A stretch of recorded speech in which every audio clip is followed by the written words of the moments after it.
오늘 하나님께서 저에게 주신 말씀은 열왕기상 9장 1절부터 9절까지입니다. 열왕기상 9장 1절부터 9절까지입니다. 제가 가지고 있는 구약성경 528쪽에 있습니다. 네, 다신 줄 알고 저희 함께 합독하시도록 열왕기상 9장 1절부터 9절까지입니다. 솔로몬이 여호와의 성전과 왕국 건축하기를 마치며 자기가 이루기를 원하던 모든 것을 마친 때에 여호와께서 전에 기브온에 나타나신 같이 다시 솔로몬에게 나타나사 여호와께서 그에게 이르시되 내 기도와 내가 내 앞에서 간구한 바를 내가 들었은즉 나는 내가 건축한 이 성전을 거룩하게 구별하여 내 이름을 영원히 그곳에 두며 내 눈길과 내 마음이 항상 거기에 있으리니 내가 만일 내 아버지 다윗이 행한 같이 마음을 온전히 하고 바르게 하여 내 앞에서 행하여 내가 내게 명령한 대로 온갖 일에 순종하여 내 법도와 율례를 지키면 내가 내 아버지 다윗에게 말하기를 이스라엘의 왕위에 오를 사람이 내게서 끊어지지 아니하리라 한 대로 내 이스라엘 왕기를 영원히 건거하게 하려 하느니와 만일 너희나 너희 자손이 아주 돌아서서 나를 따르지 아니하며 내가 너희 앞에 둔 나의 계명과 법도를 지키지 아니하고 가서 다른 신을 섬겨 그것을 경배하면 내가 이스라엘을 내가 그들에게 준 땅에서 끊어버릴 것이요 내 이름을 위하여 내가 거룩하게 구별한 이 성전이라도 내 앞에서 던져버리리니 이스라엘은 모든 민족 가운데서 속담거리와 이야기거리가 될 것이며 이 성전이 높을지라도 지나가는 자마다 놀라며 비웃어 이르되 여호와께서 무슨 깔닥으로 이 땅과 이 성전에 이같이 행하셨는고 하면 대답하기를 그들이 그들의 조상을 애굽 땅에서 인도하여 내신 그들의 하나님 여호와를 버리고 다른 신을 따라가서 그를 경배하여 섬김으로 여호와께서 이 모든 재앙을 그들에게 내리심이라 하리라 하셨더라. 아멘. 아멘. 오늘 열왕기상 9장 1절부터 9절 말씀까지 가지고 솔로몬에게 약속하신 하나님의 언약이라는 제목으로 말씀을 전하도록 하겠습니다. 오늘 열왕기상 9장에 드디어 솔로몬 왕이 성전을 건축을 마무리하였습니다. 그리고 이 성전과 자기가 사는 왕국 건축까지 다 마치게 됩니다. 성전을 7년 정도 지었고요. 그리고 자기 왕궁을 13년 반을 거의 14년 2배죠. 그것을 짓게 됩니다. 이 모든 건축을 마무리하였을 때 솔로몬에게 하나님이 다시 나타나십니다. 처음에 무엇을 줄까 해서 나타나셨던 것처럼 똑같은 장소에서 그렇게 나타나십니다. 본문 2절에 함께 보시면 여호와께서 전에 기브온에서 나타나심 같이 다시 솔로몬에게 나타나셨다라고 말씀하셨습니다. 열왕기상 3장이죠. 근데 거기서 예전에 기브온에서 꿈으로 나타나셨던 것처럼 솔로몬에게 다시 꿈으로 나타나셔서 동일하게 나타나셔서 말씀하신 장면이 오늘 본문의 핵심입니다. 하나님이 솔로몬에게 말씀하신 언약과 그리고 3가지 저주를 통하여서 오늘 말씀을 한번 나눠보도록 하겠습니다. 첫 번째로 하나님께서는 솔로몬의 기도를 들어주시고 응답하여 주십니다. 이 응답은 솔로몬이 열왕기상 전장이죠. 8장 29절에 하나님께 이와 같이 기도를 드립니다. 여러 가지 기도가 있었는데요. 이방인의 기도가 들어지게 하옵시고 성전에서 계속해서 하나님의 이름이 떠나지 말게 하옵시고 이런 기도였는데 특별히 하나님께서 응답해 주신 기도가 9장 3절에 보시면 영원히 하나님의 이름이 영원히 성전에 거룩하게 거하게 하여 주옵소서라고 하였던 기도였습니다. 저희가 본문 3절을 하나님의 응답입니다. 하나님의 말씀하심을 저희 함께 3절을 읽어보시겠습니다. 여호와께서 그에게 이르시되 내 기도와 내가 내 앞에서 간구한 바를 내가 들었은즉 나는 내가 건축한 이 성전을 거룩하게 구별하여 내 이름을 영원히 그곳에 두며 내 눈길과 내 마음이 항상 거기에 있으리니. 그렇습니다. 하나님께서는 솔로몬에게 솔로몬아, 너의 기도와 너의 간구를 내가 들었다. 너에게 그리고 너의 기도대로 그대로 하시겠다라고 약속하여 주십니다. 성전을 거룩하게 구별하여서 내 이름을 하나님 내 이름을 거기에 영원히 두고 내 눈길도 영원히 두고 내 마음도 항상 예루살렘 성전에 있겠다고 응답하셨던 것입니다. 혹시 여러분 뉴스를 좀 보시는지 모르겠습니다. 저도 뉴스를 잘 안 보는데요. 근데 요즘 뉴스에 이스라엘이 참 많이 나오죠. 그리고 팔레스타인과 이란과 이런 전쟁하는 그런 뉴스들이 많이 나옵니다. 이 이스라엘에 있는 예루살렘은 바로 오늘 말씀에 성전이 있던 그 도시인데요. 오늘날 이 유대인들은 예루살렘 통곡의 벽에서 모여서 울고 슬퍼하는 장면을 저희가 자주 보게 됩니다. 그리고 며칠 전에 4월 22일인가요? 네, 바로 그때가 파스오버, 유월절이었습니다. 그래서 그때는 이 명절이나 이런 큰 홀리데이, 빅 홀리데이 이럴 때는 더 유대인들이 모여서 종교적으로 모여서 이 통곡의 벽이라는 예루살렘에 거기에서 슬퍼합니다. 왜냐하면 그 통곡의 벽이라는 그 벽에 그 벽이 무엇이냐면요, 성전이 멸망하기 전 멸망할 때 그 마지막으로 남아있는 그 성전의 벽 한 모퉁이를 가지고 그렇게 유대인들이 우는 것입니다. 왜 울고 슬퍼할까요? 유대인들에게는 이 하나님의 이름이 너무나도 거룩한 것이었습니다. 너무나도 거룩한 하나님의 이름을 그냥 눈으로는 이렇게 문자적으로 읽을 때 절대 하나님의 이름 입술로 얘기하지 않습니다. 그리고 Adonai, the Lord, 주님, 아니면 유대인들은 하셴, the name, 그의 이름, 그분의 이름이라고 읽지 절대 그분의 이름, 여호와를 읽지 않는다는 것입니다. 그 높으신 그분의 이름이라고 부르지 절대 하나님의 이름을 경솔히 부르지 않는다는 것입니다. 이것이 그들의 하나님의 이름을 부르는 방법이고요. 또 유대인들은 이 거룩한 하나님의 이름이 영원히 거하시는 곳에서 그렇게 울고 그렇게 슬퍼하는 것입니다. 왜냐하면 이 열왕기상 9장 저희가 방금 읽은 3절 말씀에 하나님의 이름이 영원히 거하시겠다라고 약속하여 주셨던 곳에 아직 성전이 없기 때문입니다. 성전이 없고, 그래서 유대인들이 통곡의 벽에서 성전이 있어야지 그들의 죄가, 속죄 제사가 이루어지고 민족 전체에 그런 속죄 제사가 이루어져야 하는 것이 성전인데 그렇게 할 수 없음을 슬퍼하며 울며 통곡하는 것입니다. 그러면 이 영원한 언약을 언제 이스라엘은 받은 것일까요? 오늘 열왕기상 9장 본문에 솔로몬은 성전 건축 이후에 하나님의 놀라운 영원한 이 약속, 언약을 받게 됩니다. 저희가 다윗의 언약은 많이 들어봤죠. 하나님께서 솔로몬에게 하신 언약은 잘 들어보지 못하셨을 것입니다. 근데 하나님께서는 다윗에게 하셨던 것처럼 다시 솔로몬에게 다시 한번 언약을 약속하여 주시고 다시 한번 confirm하여 주시는 것입니다. 4절과 5절을 제가 한번 읽어보겠습니다. 만일 내 아버지 다윗같이 마음을 온전히 하고 바르게 하여 내 앞에서 행하며 내가 내게 명령한 대로 온갖 일에 순종하여 내 법도와 율례를 지키면, 5절입니다. 내가 내 아버지 다윗에게 말하기를 이스라엘 왕위에 오를 사람이 내게서 끊어지지 아니하리라. 그렇게 한 대로 내가 내 이스라엘 왕위를 견고하게 하려니와. 이게 무슨 말이냐면요, 만일 너희 아버지 다윗처럼 나를 온전히 따르고 나를 정말 사랑하고 따르면, 그리고 내 법도와 율례를 지키면 영원히 끊어지지 않는 왕조를 이 솔로몬에게 약속하여 주신 것입니다. 끊어지지 않는 왕조.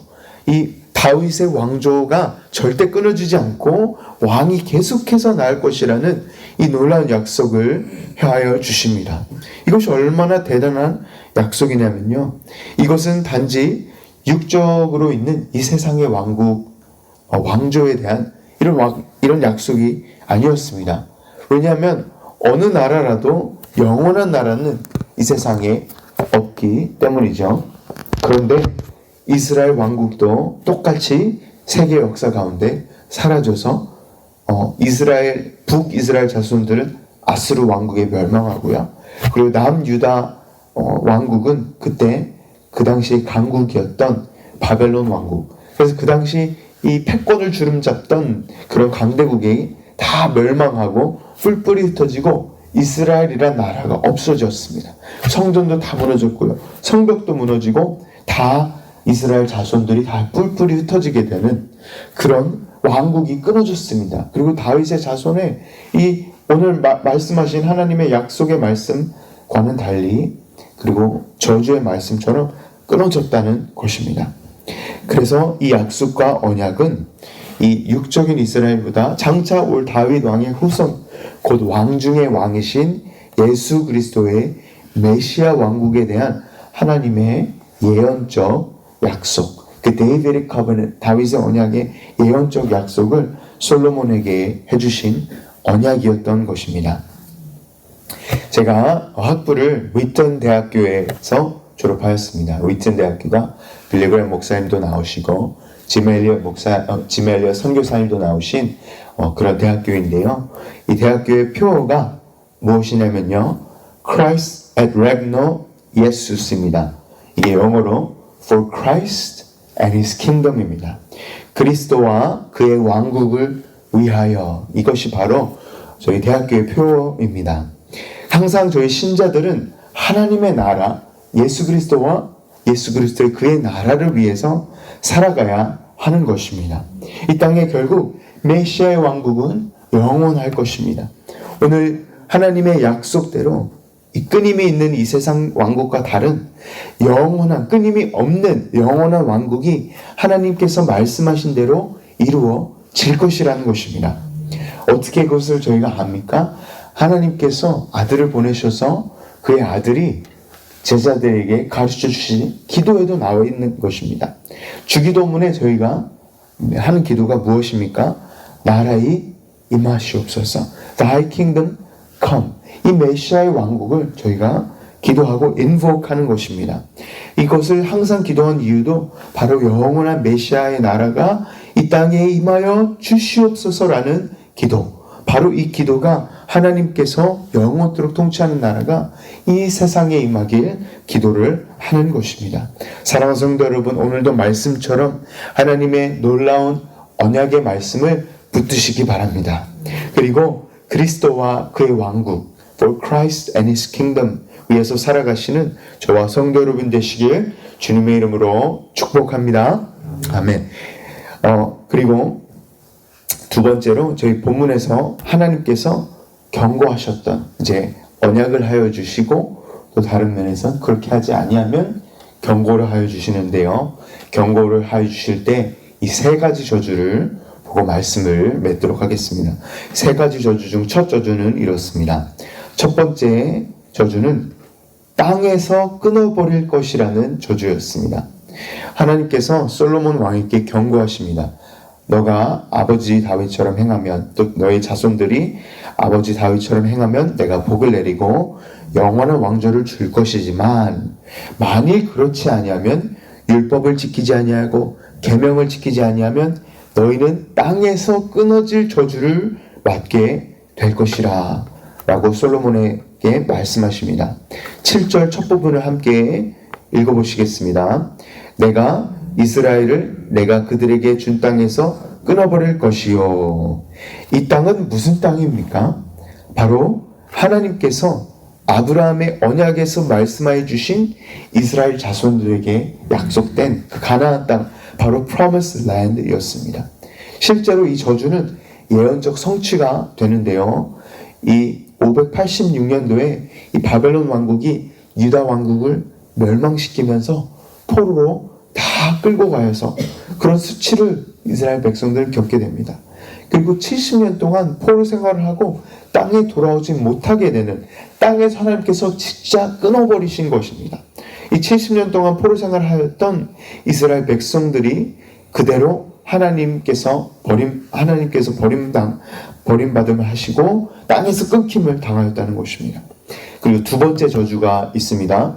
7절에 보시면 내 이름을 위한 내가 거룩하게 구별한 이 성전이라도 내 앞에서 던져버리리니, 내 백성 이스라엘이 내가 명한 것과 아주 돌아서서 나를 따르지 아니하면, 내가 너희 앞에 둔 계명과 법들을 지키지 아니하고 다른 신 우상을 섬기면, 심지어 내가 내 이름을 두고 절대 영원히 두겠다고 한 이 거룩한 성전도 너희 앞에서 던져버리겠다라고 정말 무서운 말씀을 하십니다.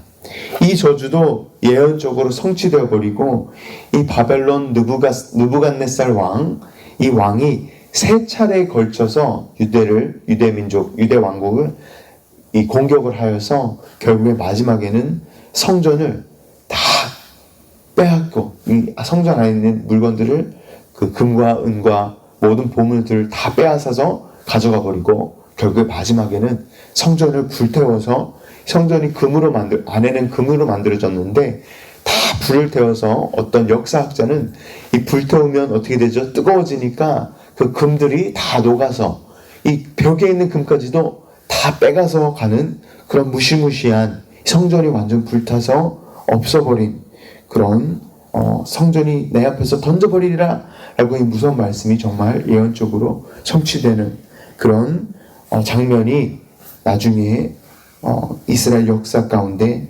나타나게 됩니다. 이 모든 보물과 모든 것들을 원수의 손에 붙이셨다. 그리고 하나님이 그것을 하셨다. 그렇게 예레미야 20장 5절에 하나님께서 예레미야 선지자를 통해 말씀하셨던 것입니다. 그리고 하나님께서 말씀하신 마지막 저주는, 세 번째 저주는 이웃들과 지나가는 모든 자에게 속담거리가 되고 수군거림이 되고 웃음거리가 되고 본보기와 경고가 되게 하실 것이다. 그리고 이것을 하신 사람은 그 느부갓네살 왕이 아니고 그 느부갓네살 통하에 일하신 하나님께서 하신 것이다. 여호와 하나님께서 이 모든 재앙을 내리심이라 라고 하는 것이 바로 세 번째 저주입니다. 느헤미야 때까지 예루살렘은 성과 성벽과 성전이 폐허에 남아있게 됩니다. 진짜 마지막 세 번째 저주도 말씀하신 그대로 그 느헤미야가 오기 전까지 예루살렘이 폐허에 있을 때 길 가던 나그네들과 이방인들이 와서 예루살렘 성과 성전을 보고, 아니 이렇게 아름다웠던 성전이 이렇게 하나님의 심판의 본보기가 되었고 경고가 되었는가 말하면서 속담거리가 된, 그렇게 사람들이 수근거리게 된 그런 것을 저희가 볼 수 있습니다. 사랑하는 성도 여러분, 축복과 저주, 하나님의 은혜와 자비와 긍휼, 그리고 무서운 심판, 이 가운데 좋은 것을 선택해야 되는데, 왜 이스라엘 왕들과 이스라엘 백성들은 그렇게 우상숭배를 하였고 그렇게 우상숭배를 하나님 앞에 기법하지 못했을까요? 왜 하나님 앞에 그렇게 하나님의 법을 따르라고, 생명과 사망이 너희 앞에 있어서 생명을 추수하면 되는데 왜 우상숭배를 그렇게 하였을까요? 네, 그렇습니다. 그냥 우상 앞에서 이 나무나 돌이나 태양이나 달 앞에서 별하고 이런 게 우상숭배가 아니라는 것입니다. 그것만이 우상숭배가 아니라는 것입니다. 하나님보다 더 우선순위에 있고 하나님보다 더 사랑하는 것, 하나님보다 더 먼저 생각하는 것, 하나님보다 더 중요하게 생각하는 것이, 모든 것이 다 우상입니다. 정말 민 목사님께서도 이 배터리에 대한 얘기를 주일 하셨죠. 핸드폰에 대한 얘기를 하셨는데, 정말 예를 한번 애플리케이션 한번 적용 한번 해보겠습니다. 정말 저도 처음에 일어날 때 알람을 맞춰서 새벽 기도를 놔야 되기 때문에 핸드폰을 처음으로 봅니다. 그 핸드폰이 자기 전에도 알람을 맞춰 놓습니다. 그리고 하루 종일 핸드폰을 얼마나 보는지 모르겠습니다. 그래서 핸드폰이 결국에는 하나님보다 더 우상이 될 수 있는 것입니다. 그리고 하나님보다 더 생각하는 것, 하나님보다 더 많은 시간을 보내는 것이 저에게 곧 우상이라는 것입니다. 저희가 뭐 나무, 강목, 나무나 뭐 그런 우상 앞에 절을 하지 않아도 충분히 저희 가운데 우상이 너무나도 많다는 것입니다. 이 세상에 얼마나 우상이 많습니까? 그리고 위대한 종교개혁자 존 칼빈은 이 인간의 마음을 이야기하였는데요. 인간의 마음은 우상을 제조하는 공장이라는 이 공장과도 같다는 이런 말을 남기고 돌아가셨습니다. 이 하나님께서 원하시는 것은 저희 마음이신데요. 하나님보다 더 중요하게 생각하는 모든 것은 바로 우상이라는 것입니다. 그래서 이스라엘 백성들은 이 우상 숭배를 놓지 못했는데요. 왜냐하면 하나님보다 더 병거와 말과 군인과 그런 파워들을 우상으로 섬기고 다른 나라들을 우리를 구원해 달라고 하였을 때 결국 다른 나라 제국에게 멸망할 수밖에 없는 그런 우상 숭배로 빠지게 되었다는 것입니다. 사랑하는 성도 여러분, 정말 그렇습니다. 저희가 예수님을 사랑한다라고 입으로 시인하면서도 이 마음의 저희 성전 안에서는 정말 하나님이 왕으로 계시고 정말 하나님을 섬기는지, 오늘 저희가 정말 다윗 왕처럼 정말 하나님 전심으로 하나님을 사랑하고 하나님을 생각하는 마음이 있는지, 오늘 말씀은 그것을 핵심적인 부분으로 저에게 여쭤보고 있는 것입니다. 하나님보다 더 사랑하는 것, 하나님보다 더 먼저 두는 것이 있다면 그것이 바로 나의 우상인 것입니다. 그리고 하나님께서는 오늘 솔로몬에게 말씀하신 저주를 그의 사랑하는 백성 이스라엘 백성들에게 먼저 내리시고 징계하셨습니다. 하나님은 항상 그의 사랑하는 백성들을 먼저 징계하시고 훈계하시고 이 벌하시는 것 같지만, 따끔하게 혼나시는 것 같지만, 그 진짜 아들, 진짜 딸들만 징계하시지 가짜 딸들, 가짜 아들들은 징계하시지도 않습니다. 혼내시지도 않습니다. 사랑하는 성도 여러분, 오늘 열왕기상 9장 말씀을 통하여서 하나님의 마음을 더욱더 헤아리시는 저와 성도 여러분 되시길 소망합니다. 이스라엘 9장에 나온 영원한 하나님의 나라를 축복을 누리시는 우상 숭배를 멀리하시고 다시 오늘 하나님께 돌아오셔서 회개하시고 다시 돌아오시고 하나님 경고를 생각하시고 이스라엘 백성들을 반면교사 삼아 그리고 우상을 멀리하시는, 매일매일 하나님 말씀을 붙드시고 승리하시는 저와 성도 여러분 되시길 주님의 이름으로 간절히 축원합니다. 아멘. 함께 기도하시겠습니다. 하나님 아버지 감사합니다. 오늘 말씀을 통하여서 축복과 저주, 하나님의 은혜와 긍휼과 자비하심과 또한 하나님의 진노하심과 하나님의 징계하심을 저에게 알려주시니 감사드립니다. 정말 저희가 솔로몬 왕처럼 처음에는 잘 시작하였지만 하나님께 전심을 드리지 못하고 우상 숭배로 빠지지 않도록 저희를 도와주시고, 정말 너무나도 우상이 많습니다. 하나님보다 더 사랑하는 것이 우상 숭배이고 그냥 우상 앞에 절하는 것이 우상 숭배가 아니라 저희 마음 가운데 하나님보다 더 사랑하는 것이 있으면 우상 숭배라는 것을 저희에게 더욱더 명심하게 하여 주시옵소서. 감사합니다. 주님, 오늘 말씀 저희를 구원하여 주신 예수 그리스도의 이름으로 기도드리옵나이다. 아멘. 아멘.